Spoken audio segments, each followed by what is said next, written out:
All right, and oh, we're live. And before we get started, I forgot, I've got to get on here and share. Hang on, everybody. I think yeah, we're live. Yay.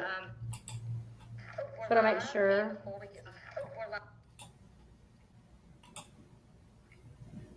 Y'all give me one more second. I'm trying to find, I just had it pulled up, but then I lost it.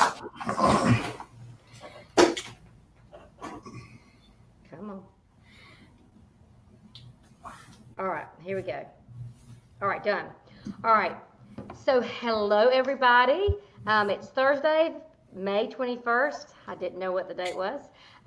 Welcome to the KISKIR Show, keeping it simple, keeping it real. I'm Leslie Bennett, and I'm a Bennett Real Estate Company, and I'm so glad I got a repeat guest on my show today. His name is Dave Tallman, and Dave is with Mortgage Solutions of Georgia. Hello, Dave. Hello. Yes, thank you so much for joining us.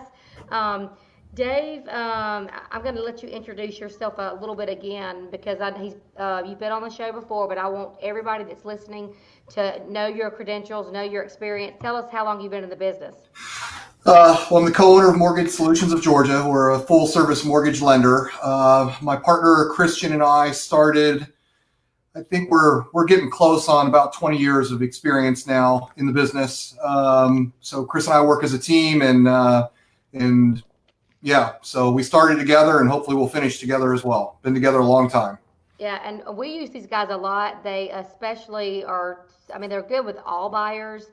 They're really, really great with first-time home buyers. What I love about y'all, Dave, is that when we send you a loan, I can forget it. You know what I mean? Like, I don't Yeah. even have to worry about, oh, is there problems, whatever. Y'all great communicators, and it's just kind of like you got our backs. So, Yeah, love exactly working right. with you guys. And Dave, they do have an office located here in Thomasville, Georgia. It's on Jackson Street. If you know where the 𝒊𝒏 is, it's like 2 or 3 doors down from that, isn't it? Is Yeah. that right? Yep. Okay. So Dave actually reached out to me because he said that he wanted to talk about credit scores and unraveling that whole mystery. We here lately have been working with so many buyers that their credit scores, I mean, they're like right on the brink. They're low, and when they call us, they don't even know if they can buy a house. And that's kind of been going up and down with COVID. That's changed a little bit.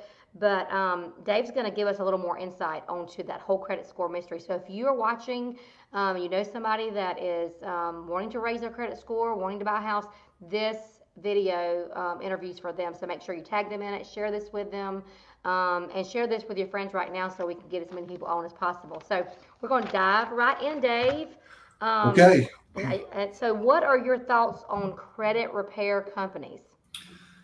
Great question. So, look, there's a need in our business for that kind of service, but I also believe that fixing someone's credit or getting score improvement is not a great mystery, that if people are armed with the correct information, they can do it themselves, and it doesn't cost them anything to do it, right? Right. I've worked with so many people who have called in and be like, hey, I've been working with,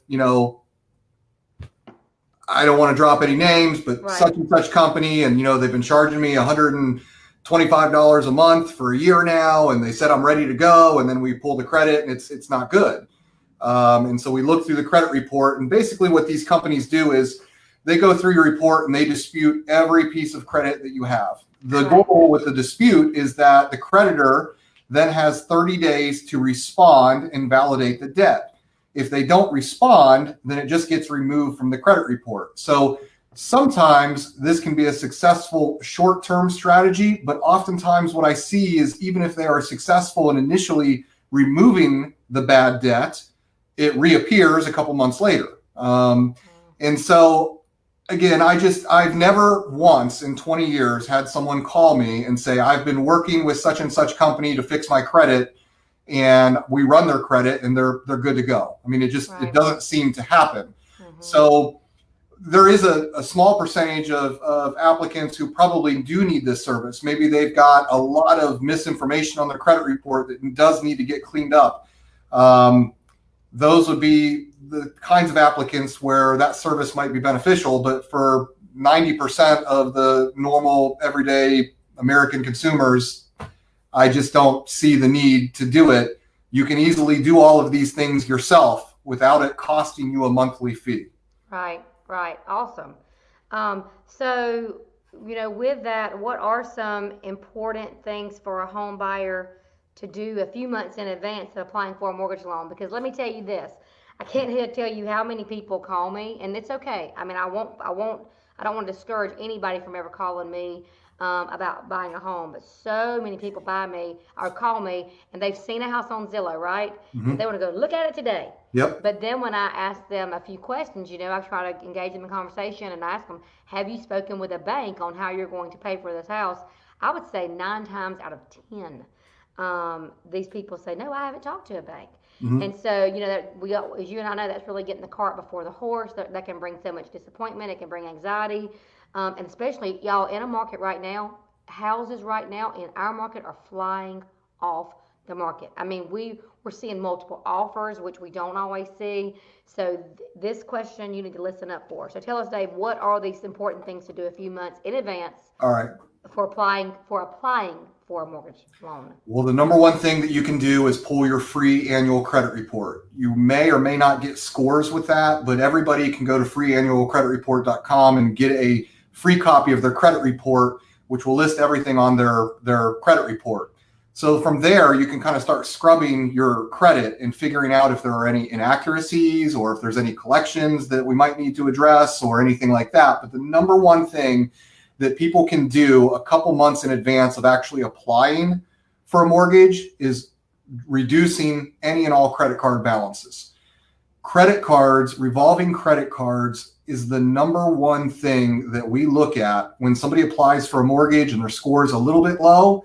That's the very first thing that I go to and look at is, okay, how much do we need to pay this credit card down by in order to get the score improvement that we need to get you qualified for a loan? Mm-hmm. About a third of your credit score every single month is derived from on-time payment history. Another third is derived from percentage of use on your credit cards. So this is very, very important, and a lot of people get this wrong. Some people will call in, I'll say, well, how's your credit? They're like, oh, it's great. I pay everything on time, right? And then we run their credit, and their score is not really great. Maybe it's just okay. And they're a little bit surprised by that because they do pay everything on time.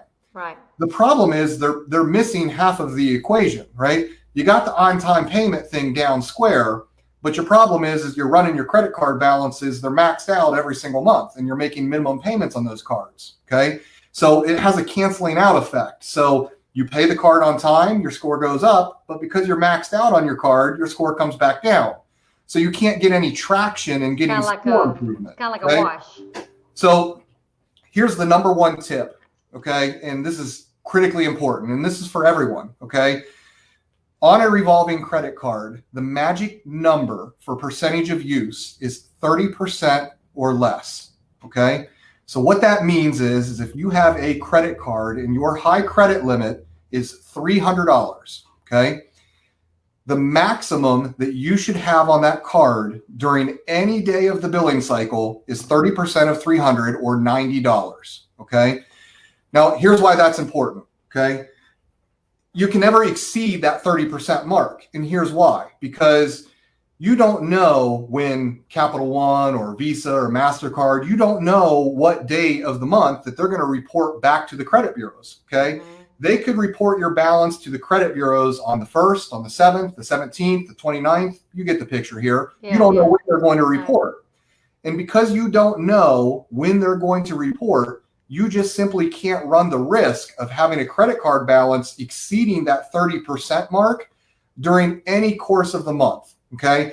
So what we advise our clients to do is, okay, if you got 3 credit cards, okay, you should designate each card for a monthly expense that you would otherwise make anyways, okay? So maybe use your first credit card for a tank of gas, which might be $40, $50, $60, okay? Mm-hmm. But once you make that purchase, you cannot use that card again until you get your next bill in the mail, you pay it in full, and then you repeat that cycle over and over again, Okay. And you do, so maybe you have card one, you use it for a tank of gas. Card two, you take your significant other, for a date night. But I'm not talking like Ruth Chris, I'm talking like Applebee's, okay? Because we got to keep it like 50 or 60 bucks, right? Yeah. And the same so on for the third card, right? Now, if you do this strategy, it's a bulletproof, fail-proof method. And the reason for that is because A, you're keeping your balance below 30%, so your score is going to improve based off of that. B, you're paying on time, hopefully, so that is a win-win there. But most importantly, you're not going to get into a financial distress situation by maxing out cards that you can't afford, okay? Right. So there's more than just we're doing this to get score improvement. We're also doing this so that we can appropriately manage our funds as well. Right. Because a lot of people come into a mortgage loan and they're trying to buy a house and they don't make it quite enough money to qualify for what they want. So we just have to, it's very important just to keep the balances low on those credit cards.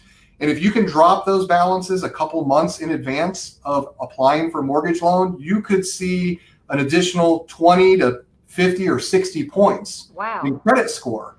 And that could be the difference between getting an interest rate of, I don't know, we'll say 3% compared to 4%. Wow. Okay, so if you're buying a $200,000 house, that 1% interest rate difference is probably $200 a month. Yes, huge. Okay, so it's very important, and more over and above the mortgage specific situation. Having good credit and good scores is something that pays dividends for an entire lifetime.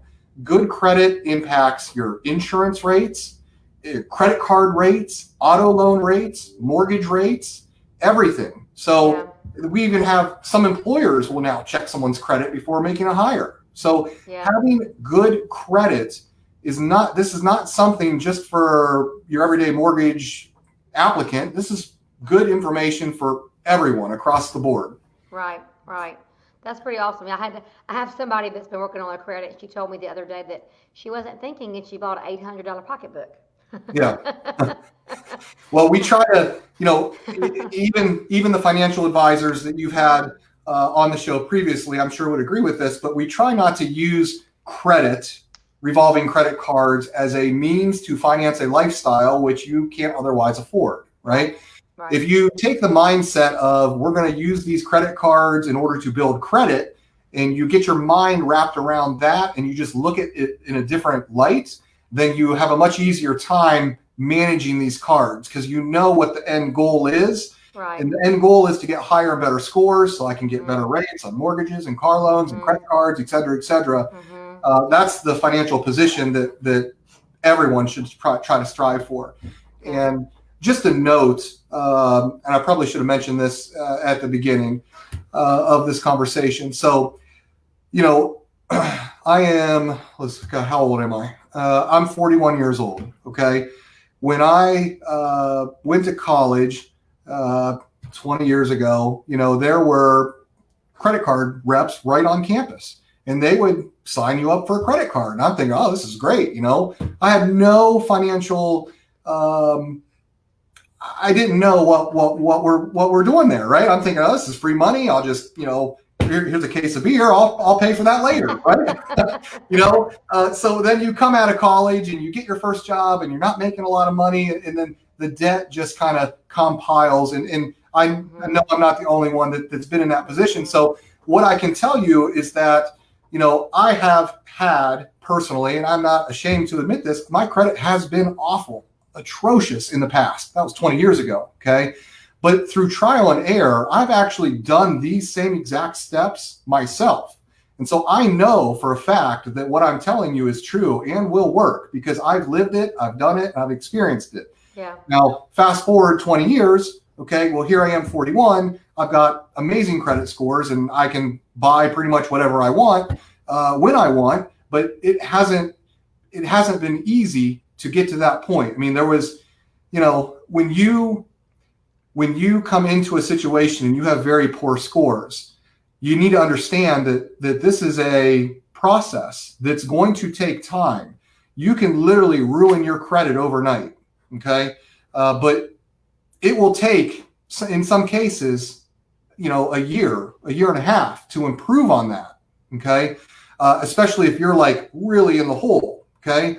So you got to come into the mindset with, if you have really poor credit, it's a worthwhile thing here to start taking the right steps now, because it could be a long haul before you get yourself fixed up credit score wise. Right. But I only want to mention that because I've been there and I've done that. And like yourself, I don't mind fielding phone calls for credit questions, and I'm never going to tell someone that I can't help them.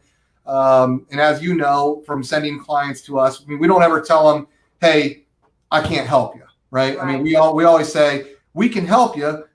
Here's what we need to do now to get you where you need to go at. So, if you're looking to get qualified for a home, you're a little shaky credit wise, just call us, because we're everyday guys. We want to make loans. We want to help everyone. And if we can't help you right now, at the very least, what we're going to do, we're going to help you regardless, but we're going to teach you these ways. We're going to look at your credit, tell you exactly what you need to do to fix it up. And if you take that advice and come back to us, you'll get a loan. So yeah. So you mentioned a while ago, when you were talking about the credit card, you said revolving credits. Mm-hmm. So I know that there's loan installment loans and revolving credit accounts. Mm-hmm. Can you explain the difference between those? Yeah, two? Absolutely. That's a great question. So a revolving loan would be like a credit card, like Visa, MasterCard, Capital One, a department store like Kohl's or Belk or Old Navy or something like that. So the premise on a revolving card is, hey, Leslie, I'm going to give you a $500 line of credit. Well, in your case, I'm going to give you a $10,000 line of credit because Leslie likes to shop. But with that line of credit, you can charge it up and then you can pay it back down and charge it up and pay it back down. So that's a revolving credit card. And that's the kind of credit that you want to get in order to maximize your score improvement.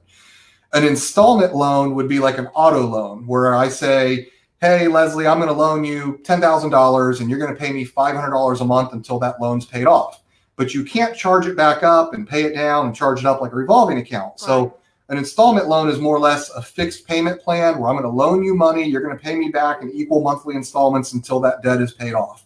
Right. And so the revolving is different because you can charge it up, pay it down, charge it up. So a lot of times I get applicants that apply that have very little revolving credit, and they are really heavy on installment loans. And in fact, it's very common that I'll hear, hey, Dave, I went into this furniture store and they said if I buy a couch with them, it'll help my credit. Well, it's not really the case. It's factually incorrect. Paying an installment loan, the credit bureaus don't necessarily reward you for paying something on time that you have a contractual obligation to pay on time.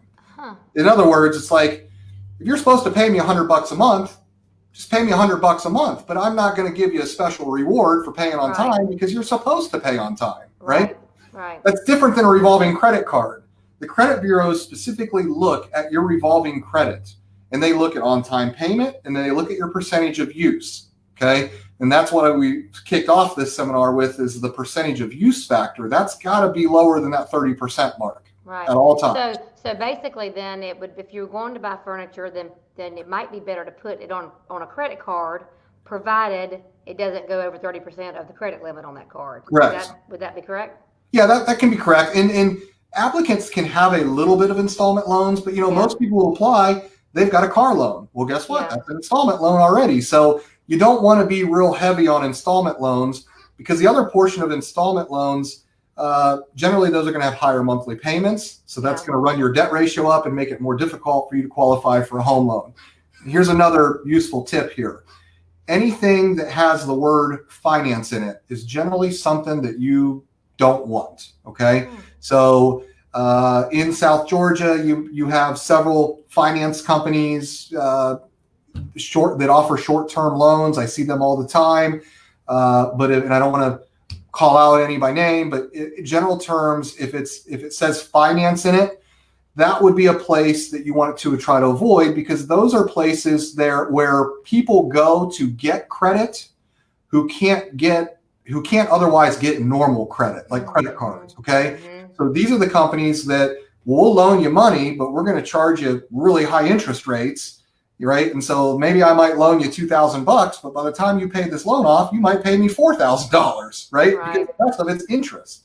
So as a general rule, you want to try to steer clear from anything that's got the word finance in it. Okay. Okay. Awesome.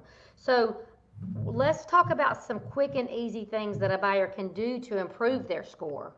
You know, Okay. so they call you and they say, especially here lately, we know that the credit score requirements went up. So we had some people that would have qualified for a loan, right? Yep. But all of a sudden, COVID-19 hits, interest rates go up a little bit. I mean, the credit score requirement goes up. And so now they want to improve it really quickly. How can they do that? All right. So the number one thing again is credit cards. Got to get your balances down. That's the number one thing that we look at. Okay.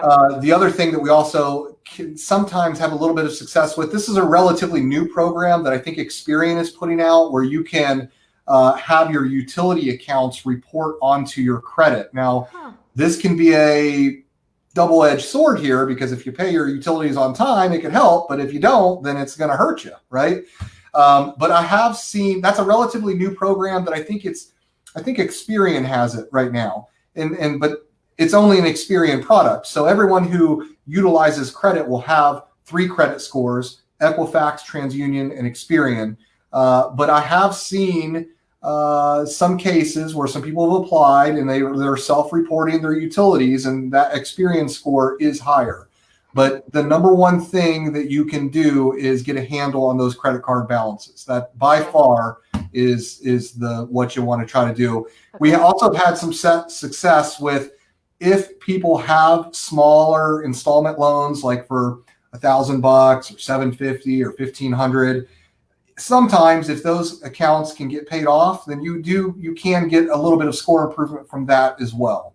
Yeah. So, if I'm a buyer and I'm 2 to 3 months out, I'm probably going to drop my credit card balances, and I'm going to try to take care of any small loan that I can take care of, especially if it's like a finance company. Would that include collections as well? Would that help? Oh, that's such a great question. I'm so happy you asked that. So, paying off, people listening to this are just they're gonna freak out over this, and it doesn't make any sense, but I'll do my best to explain it. So, number one, in the mortgage world, underwriters are not necessarily terribly concerned about anything medical related. Okay. Our healthcare system is beyond jacked up. And so the result of that is that, virtually everyone at some point in their life has had some sort of medical collection. So in the mortgage world, underwriters, they don't even bat an eye at a medical collection. Okay. But the reality of a collection account, what I tell my clients is, we don't need to look in the past. We just need to move forward. Okay. With building the right kind of credit. Here's why. Once a collection hits your credit report, the damage is done the second it lands on your credit report. Okay. So you get a collection from, wherever. Okay. Your score drops 30, 40, 50 points because of that collection. You can't undo that.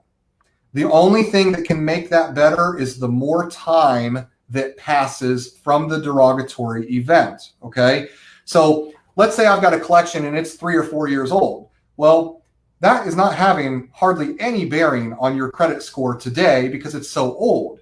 But if it's 3 to 4 years old and you come in and you pay that account off, even though you think you're doing the right thing by paying that off, what you're actually doing is you're erasing that 3 or 4 years time, and you're because now there's new activity on the account. So it tends to almost hurt you all over again. Really? And so, there are certain cases where a collection needs to be paid off, maybe because of the kind of collection it is. Like, if you're getting a home loan and you have a apartment complex collection for $2,000, well, obviously that's going to look really bad for you to try to get a home loan because it's a housing related expense. And, most underwriters and mortgage lenders will assume if you pay your rent on time, you're going to pay your mortgage on time. Right.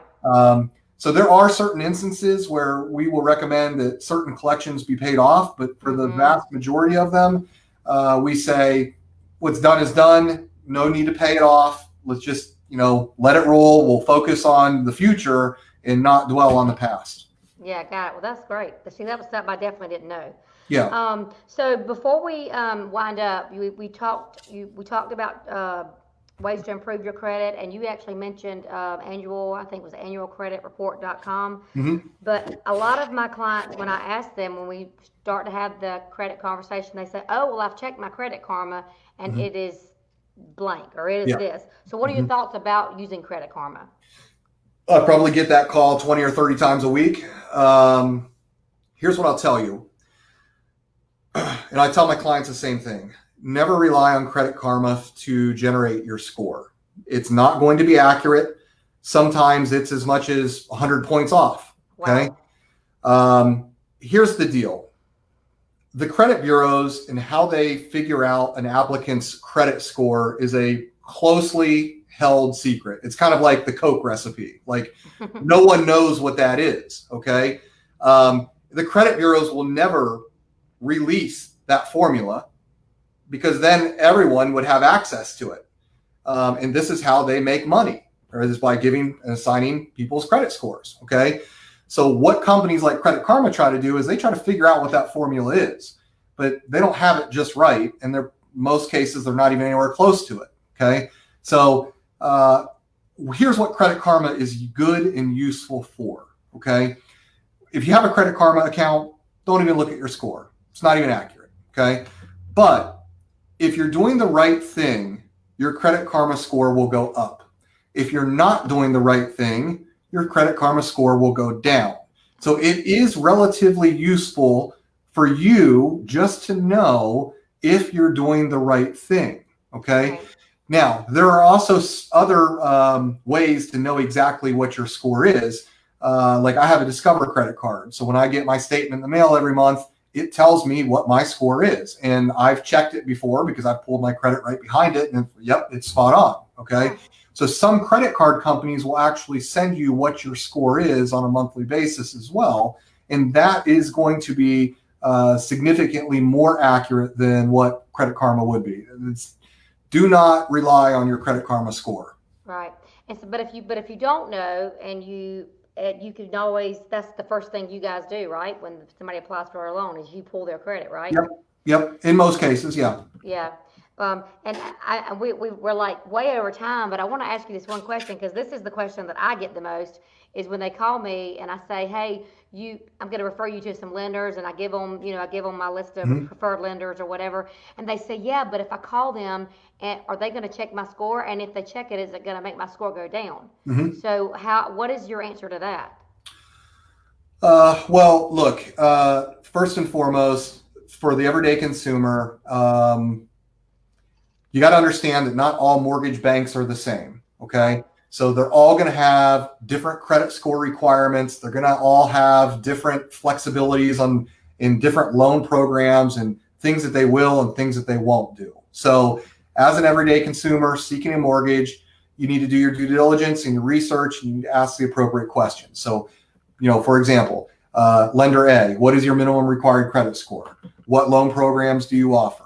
Et cetera, et cetera. Like, be an educated consumer. Yes. You will know who you want to work. If you talk to 3 or 4 people in the banking industry, you will know beyond a shadow of a doubt who you want to work with, because you will hear their passion through the phone. You'll feel confident that they know what they're talking about.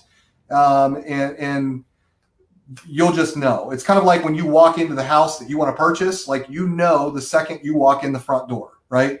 Yeah. And it's the same way when you're kind of shopping around for a mortgage. You'll just know who the person is that you want to work with. Yeah. So to answer the question, if you get your credit run, it's going to hurt your score. Okay. Yeah. What they say is that you can get your credit score run. This is what they say. I don't think I believe this, though. They say that you can get your credit run as many times as you want within a 2-week period, provided that it's all related to the same thing. So Okay. if I'm wanting to buy a house and I get my credit run by 10 different banks, hypothetically, it's only supposed to count as one inquiry. Same thing for a car loan. Okay. But I don't buy into that. And I don't, this is what the bureaus say, but I don't think that's accurate, because I've seen it firsthand where if somebody's got a whole bunch of credit inquiries, it hurts their score. Yeah. Okay. Now, the good thing is the credit inquiry only stays on your credit report for 60 or 90 days. So those cycle off very, very quickly. But in the short term, it can have a derogatory, it can bring your score down a little bit. Yeah. So So we when got you to be talk to mindful of that. yeah, and talk to your lender, I guess, and let them know what kind of activity you've already done. Yeah, I you know, guess if they you've can got look at the side. marginal credit scores coming into the deal, and you know that, you sure as heck don't want 5 different banks running your credit. I mean, Right. you just want to ask the appropriate questions, Yeah. get a feel for who you want to work with, and then go with that place. Got it. That's really, really good advice.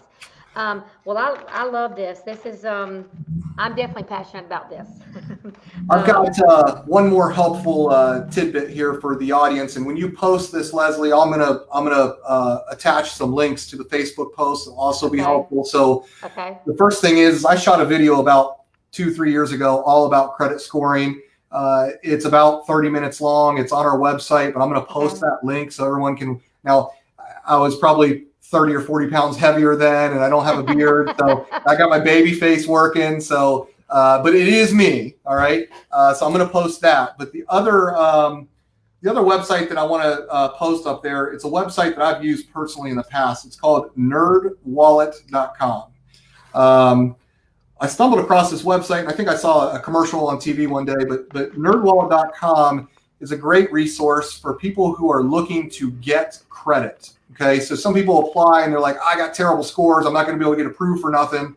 This website has different credit cards that are broken down. So if you have really good scores and maybe you want a 0% rate card, well, they've got 15 or 20 different credit cards that you can apply right on their website for these cards. Cool. Conversely, if you've got really bad credit and you're trying to get credit built, they've got a section there for bad credit, right? Mm-hmm. And so this is a website that I refer to people commonly to help them score-wise go in the right direction.